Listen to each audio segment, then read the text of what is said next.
ਐਲਬਾਮਾ ਦੇ ਜਿਹੜੇ ਮੈਪਸ ਨੂੰ ਲੈ ਕੇ ਇਹ ਖਬਰ ਆ ਰਹੀ ਆ। ਫੈਡਰਲ ਕੋਰਟ ਦੇ ਦੁਆਰਾ ਜਿਹੜਾ ਨਵਾਂ ਰਿਪਬਲਿਕਨ ਫ੍ਰੈਂਡਲੀ ਵੋਟਿੰਗ ਮੈਪ ਐਲਬਾਮਾ ਦੇ ਵਿੱਚ ਅਪਰੂਵ ਹੋਇਆ ਸੀਗਾ, ਉਸ ਨੂੰ ਉਹਨਾਂ ਨੇ ਬਲੌਕ ਕਰ ਦਿੱਤਾ ਆ।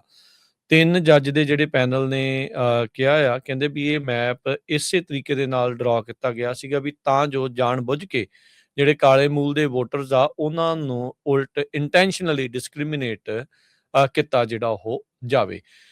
ਜਿਹੜਾ ਰਿਪਬਲਿਕਨ ਫ੍ਰੈਂਡਲੀ ਕਾਂਗਰੈਸ਼ਨਲ ਮੈਪ ਆ 2026 ਮਿਡ ਟਰਮ ਇਲੈਕਸ਼ਨਸ ਦੇ ਲਈ ਜਿਹੜਾ ਉਹਨਾਂ ਨੇ ਵਰਤਿਆ ਜਿਹੜਾ ਉਹ ਜਾਣਾ ਸੀਗਾ, ਪਰ ਇਹ 3 ਜੱਜ ਦੇ ਜਿਹੜੇ ਫੈਡਰਲ ਪੈਨਲ ਆ, ਉਹਨਾਂ ਨੇ ਐਲਬਾਮਾ ਨੂੰ ਇਹ ਨਵੇਂ ਮੈਪ ਵਰਤਣ ਤੋਂ ਰੋਕ ਦਿੱਤਾ ਆ। ਵੋਟਿੰਗ ਰਾਈਟ ਦੇ ਬਾਬਤ ਯੂਐਸ ਦੀ ਸੁਪਰੀਮ ਕੋਰਟ ਨੇ ਇੱਕ ਜਿਹੜਾ ਪ੍ਰੋਵੀਜ਼ਨ ਆ ਉਸ ਨੂੰ ਕਮਜ਼ੋਰ ਕਰ ਦਿੱਤਾ ਸੀ ਅਪ੍ਰੈਲ ਮਹੀਨੇ ਦੀ ਆਪਣੀ ਇੱਕ ਰੂਲਿੰਗ ਦੇ ਵਿੱਚ। ਇਸ ਤੋਂ ਬਾਅਦ ਦੇ ਵਿੱਚ ਐਲਾਬਾਮਾ ਨੇ ਕੋਸ਼ਿਸ਼ ਕੀਤੀ ਸੀ ਇਹ 2023 ਦਾ ਬਣਾਇਆ ਹੋਇਆ ਉਹ ਮੈਪ, ਜਿਸ ਦੇ ਵਿੱਚ ਕਾਲੇ ਮੂਲ ਦੇ ਵੋਟਰਸ ਨੂੰ ਇੱਕ ਥਾਂ ਦੀ ਥਾਂ ਤੇ 3 ਵੱਖ-ਵੱਖ ਥਾਵਾਂ ਦੇ ਵਿੱਚ ਵੰਡ ਕੇ 2 ਥਾਵਾਂ ਦੇ ਵਿੱਚ ਜਿਹੜਾ ਉਹ ਵੰਡ ਕੇ ਕਿਸੇ ਪਾਸੇ ਵੀ ਮੈਜੋਰਟੀ ਨਾ ਜਿਹੜੀ ਉਹ ਰਵੇ।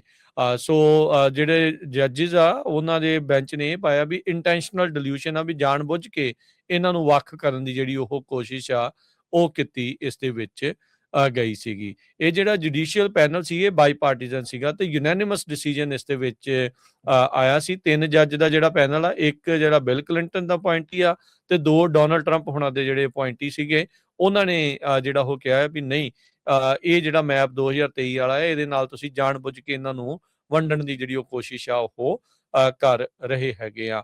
ਐਲਬਾਮਾ ਨੇ ਇਹ ਜਿਹੜਾ ਮੈਪ ਆ ਰਿਪਬਲਿਕਨ ਲੈਡ ਐਫਰਟਸ ਜਿਹੜੇ ਸਦਰਨ ਸਟੇਟਸ ਦੇ ਵਿੱਚ ਟੈਨੇਸੀ, ਲੂਜ਼ੀਆਨਾ, ਸਾਊਥ ਕੈਰੋਲੀਨਾ ਦੇ ਵਿੱਚ ਜੋ ਚੱਲ ਰਹੀਆਂ ਸੀਗੀਆਂ, ਵੀ ਜਿਹੜੀ ਕੋਈ ਇੱਕ ਅੱਧੀ ਵੀ ਡੈਮੋਕ੍ਰੇਟ ਸੀਟ ਹੈਗੀ ਆ ਵੀ ਉਸ ਨੂੰ ਉਹਨਾਂ ਦੇ ਹੱਥੋਂ ਖੋਹ ਕੇ ਆਪਣੀ ਝੋਲੀ ਦੇ ਵਿੱਚ ਪਾਇਆ ਜਾਵੇ।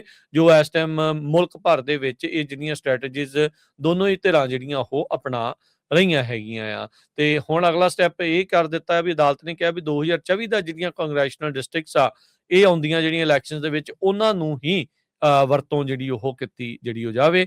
ਪਰ ਹੁਣ ਇਹੀ ਹੋਊਗਾ ਵੀ ਐਲਾਬਾਮਾ ਵਾਲੇ ਇਹ ਅਪੀਲ ਅਗਲੀ ਜਿਹੜੀ ਆ ਸੁਪਰੀਮ ਕੋਰਟ ਦੇ ਵਿੱਚ ਲੈ ਕੇ ਜਿਹੜੇ ਉਹ ਜਾ ਸਕਦੇ ਆ।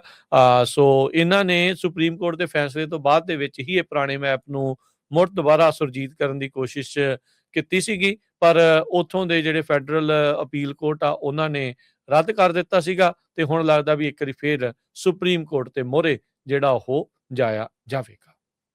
ਜੀ ਬਿਲਕੁਲ। ਇਹ ਹੁਣ ਬਹੁਤ ਸਟੇਟਾਂ ਦੇ ਵਿੱਚ ਜਿਹੜਾ ਰੌਲਾ ਪੈ ਰਿਹਾ ਹੈਗਾ ਆ, ਜਿਹੜੇ ਮੈਪਸ ਚੇਂਜ ਹੋਏ ਆ ਉਹਨਾਂ ਨੂੰ ਲੈ ਕੇ। ਕਈ ਜਗ੍ਹਾ ਤਾਂ ਬਿਨਾਂ ਵੋਟਾਂ ਤੋਂ ਹੀ ਹੋ ਗਿਆ ਕਈ ਸਟੇਟਾਂ 'ਚ, ਤੇ ਉੱਥੇ ਕੋਈ ਰੌਲਾ ਨਹੀਂ ਪੈ ਰਿਹਾ। ਜਿੱਥੇ ਵੋਟਾਂ ਨਾ ਹੋਏ ਆ ਉੱਥੇ ਜਿਹੜਾ ਆ ਉਹ ਕਾਫੀ ਰੌਲਾ ਪਾ ਰਿਹਾ ਹੈ। ਉੱਥੇ ਅਦਾਲਤਾਂ ਨੇ ਰੋਕ ਦਿੱਤਾ ਹੈ। ਜੀ।